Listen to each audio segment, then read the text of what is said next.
결국 조중동마저 김건희를 버리고 있습니다. 동아일보 이기용 기자의 칼럼입니다. 제목도 살벌합니다. 김건희 여사 엄정한 사법 처리만이 윤 정권 살 길이다. 윤석열과 김건희, 이번에는 절대 피해갈 수 없어 보입니다. 시청하시기 전에 구독과 좋아요는 영상 제작에 큰 도움이 됩니다. 동아일보 칼럼 먼저 보고 오시겠습니다. 만에 하나 김 여사가 구속된다고 가정하자 여야 모두 으스스 떨고 국민 사이에 동정론이 일 것이다. 판사들도 이재명 조국 사건에 대해 야당 눈치 보기를 하기 어렵게 된다. 비리 발생 시점이 재임 중이라면 가족의 구속수감이 정권의 도덕성에 타격이 되지만 도이치모터스 사건은 12년도 더 지난 결혼 전 얘기다. 부인마저 심판대에 세운 대통령에게서 뿜어 나올 춘풍추상의 기세는 국정 주도권을 확실히 쥐어줄 것이다. 지도자는 스스로에게 엄격할 때 국민에게 말이 먹히고 기강이 잡힌다. 혹여라도 윤 대통령이 여태 103석으로도 꾸려왔고 이제 108석인데 여태 해왔듯 밀고 가면 되지 뭐가 문제냐.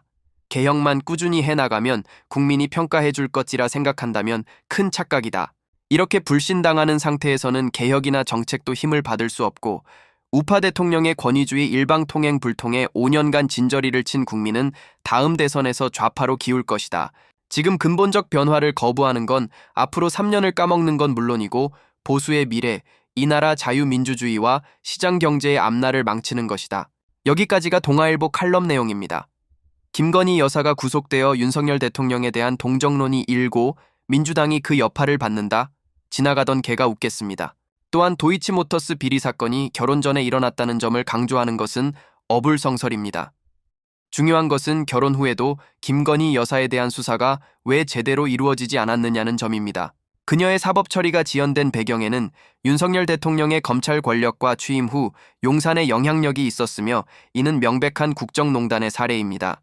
이런 상황에서 주요 언론들이 제 역할을 하지 못하고 있는 것도 큰 문제입니다. 특히 이 조중동 언론들이 그동안 제 기능을 하지 않았죠. 결과적으로 윤석열 대통령의 과도한 정치적 행동이 민심을 자극해 결국 선거로서 심판받았습니다. 결국 조중동 이 언론들도 도저히 윤석열을 쉴드 칠 수 없었는지 김건희를 감옥에 보내라는 칼럼을 메인에 떡하니 올려놓았습니다. 총선 참패와 비선 실세의 영향 때문이라고 볼 수 있습니다. 중앙일보 칼럼은 더욱더 충격적입니다. 여권 핵심 관계자는 박영선, 양정철, 기용설도 대통령실은 공식적으로 부인하고 있는데 일부 참모는 언론 플레이하거나 아예 맞다고 하니 이것 자체가 비정상 아닌가라며 공식 선상과 다른 얘기가 자꾸 흘러나오니 비선 조직을 의심할 수밖에 없다고 말했다. 여권 일각에선 최근 윤 대통령이 관저에 머무는 시간이 늘어나며 관저 정치라는 말까지 등장했다. 이 관저 정치는 박근혜를 연상시키며 대통령이 혼자가 아닌 다른 인물들과 함께 국정을 운영하고 있음을 시사합니다. 대통령실에서 정식으로 승인을 받고 집행되어야 할 사안들이 대통령의 사적인 공간에서 결정되고 있으며 이러한 결정들이 대통령실로 돌아오면서 종종 뒤집히는 상황이 벌어지고 있습니다. 이제 정권도 후반기에 접어들면서 여당 내에서 대통령에 대한 의존도가 줄어들고 있습니다. 여당 내 비윤 세력과 다수 야당이 협력할 수 있는 여지가 커지고 있으며 특히 일부 여당 당선자들이 야당이 제안한 특검법에 공감을 표하는 등 정치적 긴장이 고조되고 있습니다. 여러분도 아시다시피 이 스캔들은 단순한 수준을 넘어선 지 오래입니다. 이는 국가의 미래를 좌우할 수 있는 심각한 문제입니다. 공식적인 라인을 무시하고 비선 실세들이 권력을 좌지우지하는 이 상황은 대한민국 정치의 퇴행을 상징합니다. 이 모든 상황은 윤석열 정부의 무능력을 드러내는 것이며 국민들은 이제 더 이상 속지 않을 것입니다. 추미애 전 장관 말대로 용산의 난파선은 이미 시작되었고 이제 국민이 이 난파선에서 벗어나야 할 때입니다.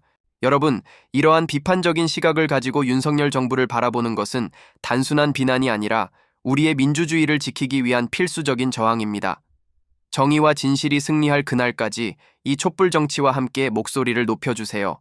여러분의 생각과 의견도 자유롭게 댓글로 남겨주시면 다음 영상 제작할 때 정말 많은 도움이 됩니다. 구독과 좋아요도 한 번씩 부탁드립니다. 긴 영상 시청해주셔서 정말 감사합니다.